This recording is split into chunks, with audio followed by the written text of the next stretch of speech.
Mr. Baker, you're recognized first. Again, thank you for being here.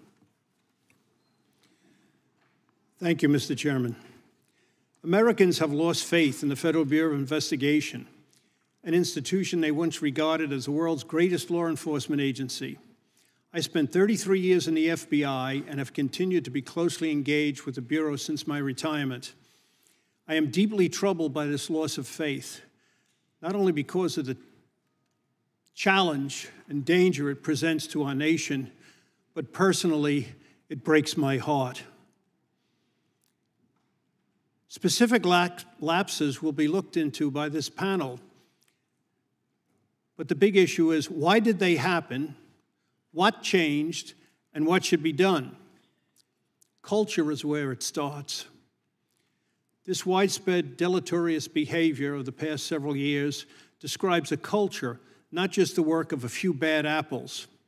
Robert Mueller, when he was the FBI director, set out deliberately to change the culture of the FBI from a law enforcement agency to an intelligence-driven agency. That had bad and unintended consequences. And the difference is this. In law enforcement, you spend every day, consciously or unconsciously, waiting for that day to come when you're going to raise your right hand before a judge or before a jury and swear to tell the truth, the whole truth, and nothing but the truth.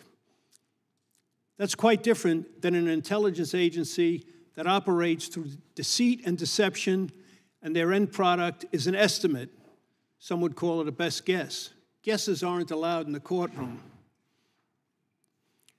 Past reforms, like the Church and Pike committees, were necessary. This present subcommittee is a step in the right direction. Hopefully, its work will be bipartisan, because the abuses of an intelligence-driven FBI threaten the liberty of those on the left as well as those on the right. In 1978, after the Church Committee revelations, reforms were undertaken.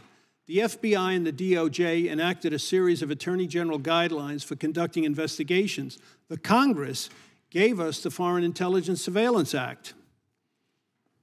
Now, however, the use of FISA against U.S. citizens, as seen in the Carter Page case, has presented a threat to American civil liberties. FISA suspends the Constitution.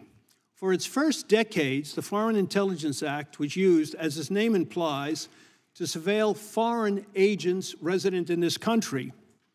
FISA needs to be returned to that original purpose. That is something that the Congress can fix. That the FBI collided with Twitter to suppress free speech is shocking. What is even more surprising is the FBI's explanation or denial that they did that. Over the past few years, when shenanigans were discovered in the Bureau, by the Bureau, the miscredence was shown the door. Director Wray and other FBI leaders, their theme is, the bad apples are no longer with us. With the Twitter revelations, there is not even that usual half apology, but a bold-faced denial that nothing is wrong. The First Amendment guarantees free speech. The FBI, by urging Twitter to censor speech, which it could not itself do, was engaging in a perversion of the First Amendment. For most of FBI history, agents were trained that part of the FBI's mission was to be a guarantor of the Bill of Rights. That has now been turned on its head. A renewed emphasis on the Constitution as a cornerstone of the Bureau's work is what is called for. When I was in training as a new agent, we were each given a pocket copy of the Constitution. We were told to keep it in our breast pocket, and that if we did that, when you would think about it when interviewing a citizen or when searching someone's home, if you kept it close to your heart, you wouldn't go wrong. For years, when explaining the FBI to various groups, I would always emphasize that unlike other countries, the United States was blessed to have, as its domestic security service, a law enforcement agency, an agency rooted in the rule of law. The United States now may be cursed to have a domestic intelligence agency with police powers.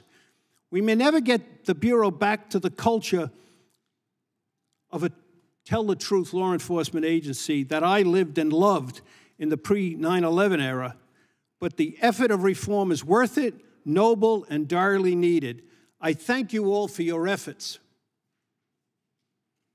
Thank you, Mr. Baker. Appreciate your testimony. Professor Turley, recognized for 5 minutes. Thank you, Chairman. Thank you, Chairman Jordan, Ranking Member Plaskett, members of the subcommittee. It's an honor to appear before you to discuss this subject. It is my